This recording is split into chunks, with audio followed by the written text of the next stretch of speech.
Yeah, because those things came about back when it was Bug Planet. Yeah. What a terrible time to be alive. Yeah, just a 7-foot dragonfly. The Carboniferous era or something like that, when the planet was super oxygenated. Yeah, that's the most terrifying time in all of history.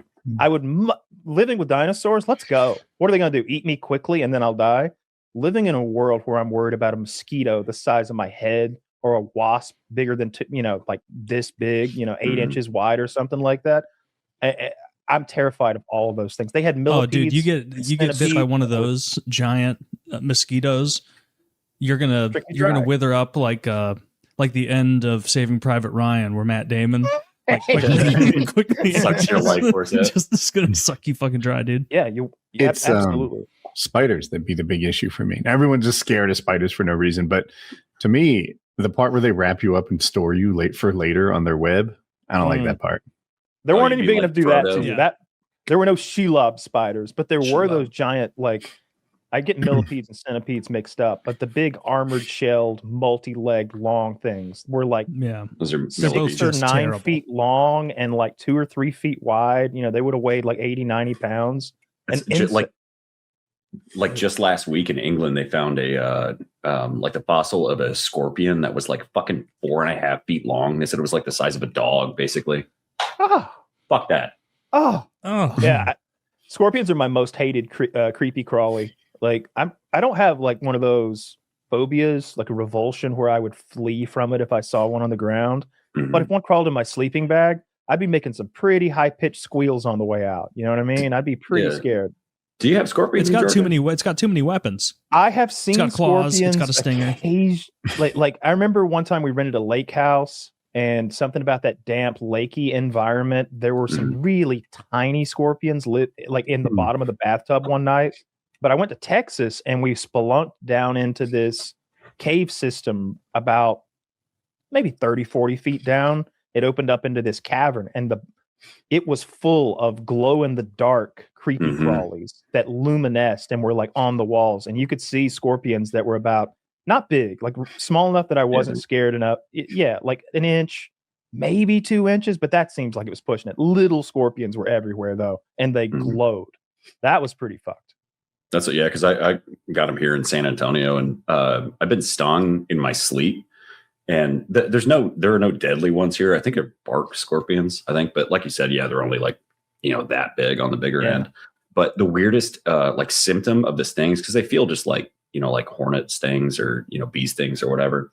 But I think it's something in their venom is not a diuretic, but it basically they give you diarrhea. So if you get stung by scorpions, especially multiple times, this specific kind, you get diarrhea from it. It's weird as hell. I've never been bitten by a scorpion. I have seen them. I went on a whitewater rafting trip at the Grand Canyon, and there were tons of scorpions on that. I got bit by a brown recluse probably 1 month ago.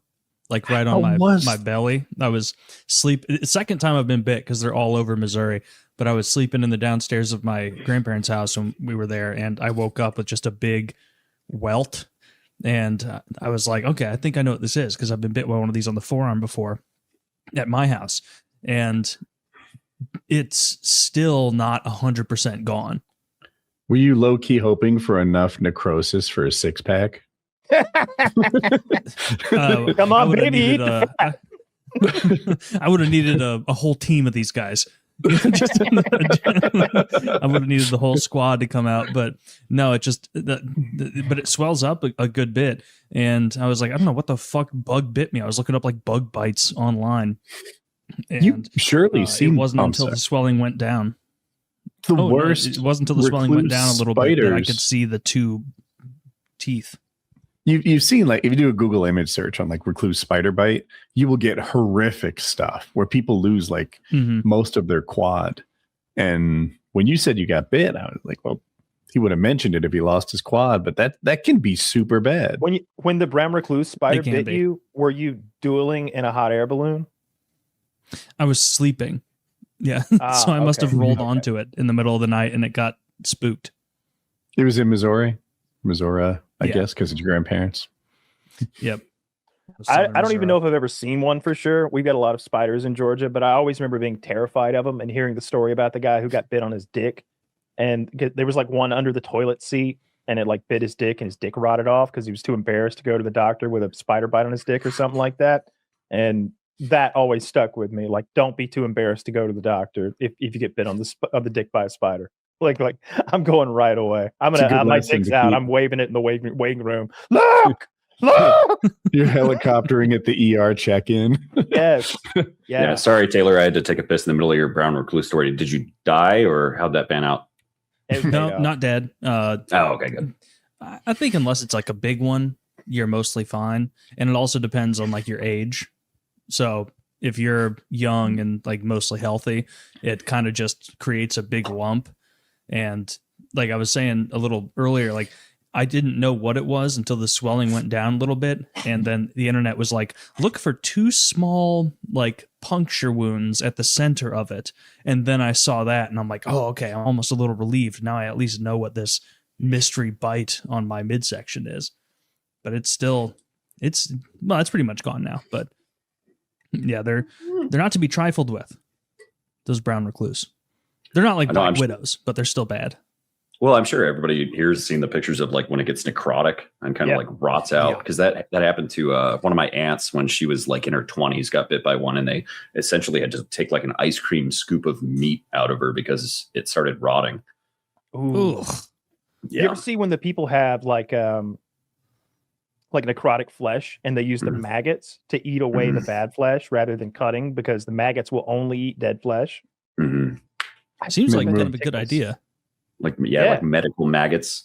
Medical maggots. They've got like special medically bred maggots that are they like have in a container called medical maggots, and they're putting them on there and they like bandage it back over the maggots and give you a couple days of being eaten alive. And then you come back in and they're like, oh yeah, as they wash the maggots away, and it's nothing but pink flesh. And it's not smooth. It's like perforated. Like, there's something in their bite that's a painkiller, which I thought was really interesting. So that it's like soothing. I heard it tickles a little bit. I've never done it. And it's also like Kyle implied, a current modern thing. Like maggots have made a comeback as a really good way to remove dead flesh. Which same with leeches. There are like medical leeches that if you have, especially like skin transplants, if you get like a really bad burn or something, they will take like sterile medical leeches and put them on the flesh to draw blood into like the whatever skin or meat that otherwise your body would reject and isn't putting like blood into. Apparently they draw blood into the area that maybe doesn't have great circulation because it's implant flesh. That's interesting. Wow. Yeah. Well, and they release like a blood thinner, because I don't know if any of y'all have been bit by a leech. Yeah, when you yoink them off, it just bleeds and bleeds and bleeds. I've never seen a leech in real life. Really? I've only seen them in the movies when like Great Outdoors, when everybody gets out of the water and they're covered up. Never seen a real one. That happened to me in real life. I was in Canada, and there was a part of this like nature trail that we were on where we had to basically like ford a river, and it was knee deep. So we all took off our shoes. It was the intensity of the trail that I hiked was vastly undersold to me. So I did not plan accordingly. I had to take off my shoes and then like, Huckleberry Finn my jeans or whatever. And we all ford this river, get out on the other side. And I had like fucking 6 leeches on both of my legs. Were they like on your shins? Yeah. Like on my calves. Yeah. In 30 seconds. And you don't feel them. Do you burn them off or you just rip them off? You're not supposed. They're kind of like ticks. Like there's an appropriate way, but I was panicking because there are gross, yucky bugs on my legs, so I just ripped them all off. And then they leave that little circular like jaw mark, and it just pours like the thinnest, brightest red blood that's ever come out of your body. I don't like that. When I was little, that sort of happened to my friend. Like we went swim. I didn't get any leeches, but it's almost like the movie Stand By Me. But there wasn't a leech on his dick, but it was in his bathing suit. So he's like, the poison out. Well, obviously. So he like pulled the leech out from in his bathing suit, and I'm scared to death that I've got some issue too, but I didn't. I don't know if it bled much. Yeah, I don't. Yeah, those are just another one of God's horrible creatures. Yeah. Dude, unless you had a skin transplant. Apparently so, yeah. God has his motives and his ways that we won't understand. Yeah, he was wilding out with the scorpions and the leeches. He was just like, what can we make? What about and the wasps? All the parasitic wasps ticks already. Oh yeah, wasps are eternally evil. Wasps are the most evil creature that exists. Mm-hmm. Like especially parasitic wasps. Like there aren't just one or two kinds of parasitic wasps. I think there are dozens and dozens of different parasitic wasps that have all evolved to lay their eggs into variously different creatures and then have them hatch inside them and eat them alive from the inside out. Like nature has done that way too many times for there to be a god, or at least one who cares. The bot fly. Yeah, that's I would the human bot fly. Because there's another thing. The screw worm, it's called.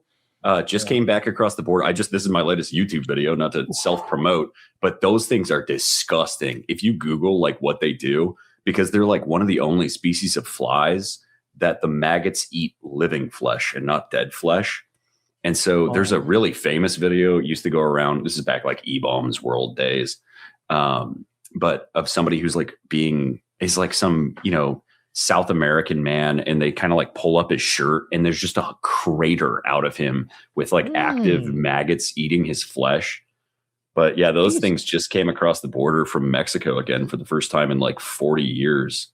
I saw that. He didn't like immediately handle that, like start picking them off. Like he was very blasé about the situation. He's just being eaten alive from the inside. It is what it is. These things happen. Don't be a baby, girl Taylor. who went down. There's a plane crash in the Amazon, and like a teen girl got lost out there, and she was having to pick the bot flies out of her arm with she had like a keychain, and she like straightened it out, so she had this sharp little hook of metal, and she was having to like hook the bot flies out of her like forearms and stuff and pull them out. That's what happens when you don't carry a multi-tool, stupid bitch. When he's out there flicking out his Gerber to pull out the bot flies. That'd be perfect.